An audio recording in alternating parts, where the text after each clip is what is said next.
Ever wonder what makes a first impression great, awkward, or totally surprising? We're breaking down how to make the best impression before, during, and after your job interview so you can stand out for all the right reasons. I'm Holly, your career co-pilot and professional pal for the day. And I'm Priya. We've got your back as you take on the wild ride of job hunting. Welcome to Job Search Stories. Let's say the interview's over. I'm back in my comfy clothes, watching my shows. How do I know if the interview actually went well? Well, it can kind of be hard to tell, but there are some signs, whether it was a good interview or a not so good interview. And sometimes you can tell throughout the interview what signs are coming up for you. All right, Holly, we're going to play a little game right now. You All right, ready? Let's do it. It's called Good Sign, Bad Sign. And I'm going to list out a bunch of things that could happen during an interview. And you're going to tell me whether it's a good sign or a bad sign. Sounds okay? simple enough. Okay. You received positive responses after answering questions. Good sign. I agree. Interviewers focused on the negative aspects of the job. That can be a bad sign. Yeah, because why are they talking about the bad parts of their job? Maybe they're trying to test and see your perspective on it and if you're able to put a positive spin. So that's not necessarily a bad sign, but it could be. You weren't asked follow-up questions. Usually a bad sign, but if you just had a really stellar interview and you answered all of those questions already, then maybe they don't have any more for you.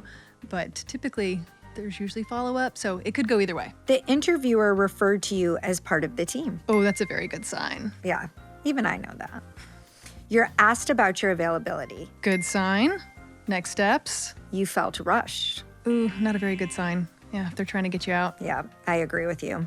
The interview length was short. That could go either way. So it kind of depends. So if everything was kind of succinct and you answered all of their questions, then sometimes the interview runs a little bit short. Or maybe they were just kind of going through the process and trying to get that interview done with. Yeah, I guess that one could depend on the interviewer too, right? Oh, if definitely. someone likes to talk more, it might go longer. Most definitely. Your interviewer seemed energized. Good sign. The last one I have for you is this. You were asked about other positions. That's a good sign. That means that they're interested in you in general. We got through a lot, but are there any other things that we may have missed that job seekers might experience on an interview that lets them know whether it was good or bad? It's very subjective. You can't really know for sure, but like just kind of a general vibe and how you're feeling about it. Did you connect well with the people that you were interviewing with? Did they seem excited about you? Were you showing that you were excited? So sometimes it's just kind of a gut feeling of like, yeah, that went really well. Yeah, that feeling like I nailed it. And even though you may not have answered all of the questions correctly or the way that you wanted,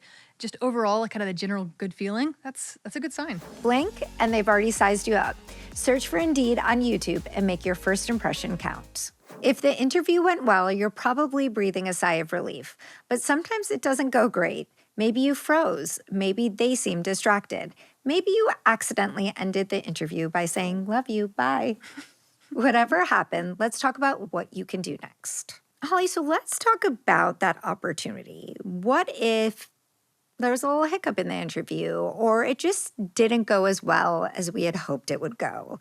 How do we still give ourselves a fighting chance to maybe get that job? So you can follow up. Send a thank you email after the interview and make sure to send it to each person that you were interviewing with and express your interest in the role, how much you enjoyed meeting them and learning more about the company and the position. Those things can make a huge difference. And also it's an opportunity to kind of follow up with something that may have not gone so well in the interview. I'll say for myself, I was interviewing for a career coach position and the interviewer had asked me this question and I knew the answer and it was just on the tip of my tongue and I could not, for the life of me, think of what I wanted to say. And I remember looking at her face and she was like, and like waiting for me to say more and I just couldn't. And so, we moved on and the rest of the interview was fine. So in that follow-up email, I got to say, hey, you asked me this question and this is what I wanted to tell you. So I did have that chance to follow up and feel a little bit better about my answer. And I got the job.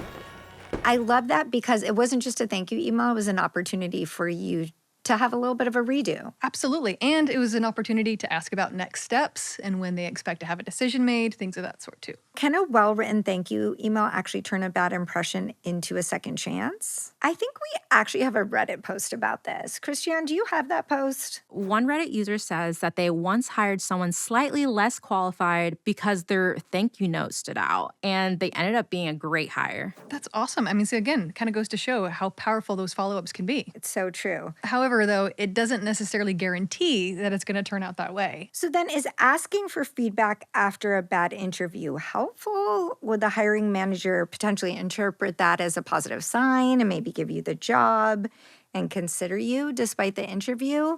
I mean, actually, I think we have another Reddit post about this. Oh, okay. Okay, Christiane, do we have that? Another Reddit post said where someone got rejected, they asked for feedback and realized that they had the right skills. They just didn't showcase them well in the interview. But that's a really valuable learning to take away from there. Because like a lot of the times you can't even get feedback. So sending that email, asking for feedback, and taking what you learned with you. So like that person probably is still reliving that and trying to do better in their next interviews. I've gone through the same thing. I got rejected for a job. I asked for feedback, and the hiring manager took the time to have a call with me and tell me, and it helped me show up better in my future interviews. So I think that even if it doesn't reverse the job, at least you learn something from it. Again, it seems like it has stuck with you, and that's something that you are implementing in other interviews as you go forward. So I'm a bit biased, but I have to say this has been a really great conversation. It has, today, hasn't it? Holly. Yeah. I feel like we've really helped people understand how to make a great first impression, which they're going to get because they're listening to us and taking our advice, aren't I they? hope so.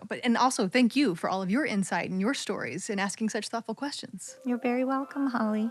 I love working together. Likewise.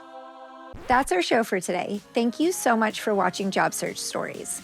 If you're looking for more job search advice, be sure to subscribe to Indeed's YouTube channel. Drop a question or topic you'd like us to cover, or share your own job search stories and advice in the comments. Bye. I want to thank you for walking us through how to make a You're welcome. before, after, before, during, and even Before, during, and before again.